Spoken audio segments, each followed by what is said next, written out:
ନମସ୍କାର, ଜୟ Jagannath. Talk to ସରୋଜର ସ୍ୱତନ୍ତ୍ର କାର୍ଯ୍ୟକ୍ରମକୁ ସ୍ୱାଗତ କରୁଛି ମୁଁ ସରୋଜ।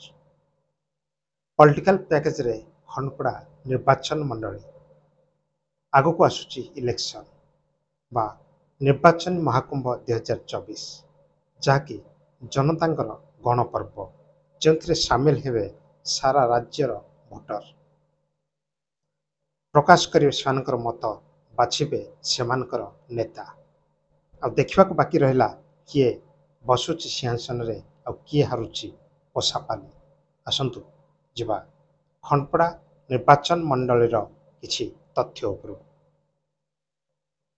ଯଦି ଆମେ ଖଣ୍ଡପଡ଼ା ନିର୍ବାଚନ ମଣ୍ଡଳୀ କଥା ଆଲୋଚନା କରିବା, ତେବେ ଏଠି ଥିବା ମୋଟ ଭୋଟର ସଂଖ୍ୟା ହେଉଛନ୍ତି 1,79,923 ଜଣ ଏବଂ ୟା ଭିତରେ ପୁରୁଷ ଭୋଟର ସଂଖ୍ୟା 95,768 ଥିବା ବେଳେ ମହିଳା ଭୋଟରଙ୍କ ସଂଖ୍ୟା 84,155 ଜଣ।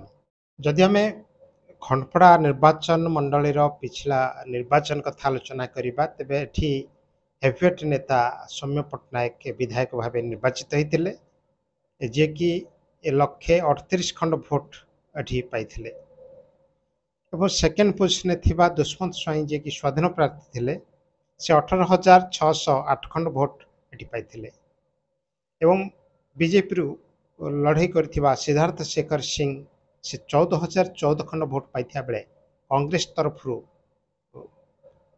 ଇଲେକ୍ସନ ଲଢ଼ିଥିବା ବସନ୍ତ ମହାରଣା, ଯିଏକି 885 ଖଣ୍ଡ ଭୋଟ ମାତ୍ର ହାସଲ କରିଥିଲେ। ଏ ଥିଲା ପିଛଲା ନିର୍ବାଚନ ଖଣ୍ଡପଡ଼ା ନିର୍ବାଚନ ମଣ୍ଡଳୀର ରୂପରେଖ। କିନ୍ତୁ ବର୍ତ୍ତମାନ ପରିସ୍ଥିତିରେ ଯେଉଁ ପ୍ରକାର ଆଶା ରଖାଯାଇଛି ଜନତାମାନଙ୍କ ଠାରୁ ଯେ ଖଣ୍ଡପଡ଼ା ନିର୍ବାଚନ ମଣ୍ଡଳୀରେ ଗୋଟେ ଦ୍ୱିମୁଖୀ ଲଢ଼େଇ ହେବାକୁ ଯାଉଛି। ଯଦି ଆମେ ବର୍ତ୍ତମାନ ପରିସ୍ଥିତି କଥା ଆଲୋଚନା କରିବା 2024 ନିର୍ବାଚନ କଥା, ତେବେ ନିର୍ବାଚନ ମଣ୍ଡଳୀରେ ମୁଖ୍ୟତଃ ଦ୍ୱିମୁଖୀ ଲଢ଼େଇ ହେବାର ଯାହା ସମ୍ଭାବନା ରହିଛି ଏବଂ ବିଶେଷ କରିକି ଦୁଇଟି ବ୍ଲକ ଭିତରେ ଲଢ଼େଇ ମଧ୍ୟ ଆମେ କହିପାରିବା, ଯେହେତୁ ଭାପୁର ବ୍ଲକରେ ବିଜେଡ଼ିର ଟିକେଟ ରହିଛି, ଯିଏକି ସାବିତ୍ରୀ ପ୍ରଧାନ ସେ ଯେଉଁ ଆଶାୟୀ ପ୍ରାର୍ଥୀ ମଧ୍ୟ ରହିଛନ୍ତି ବିଧାୟକ ପଦ ପାଇଁ। ଏବଂ ଦ୍ୱିତୀୟତଃ ଆମେ ଯଦି ଦେଖିବା, ତେବେ ଖଣ୍ଡପଡ଼ା ବ୍ଲକରେ ବିଜେପିର ପ୍ରାର୍ଥୀ ରହିଛନ୍ତି ଦୁଷ୍ମନ୍ତ ସ୍ୱାଇଁ।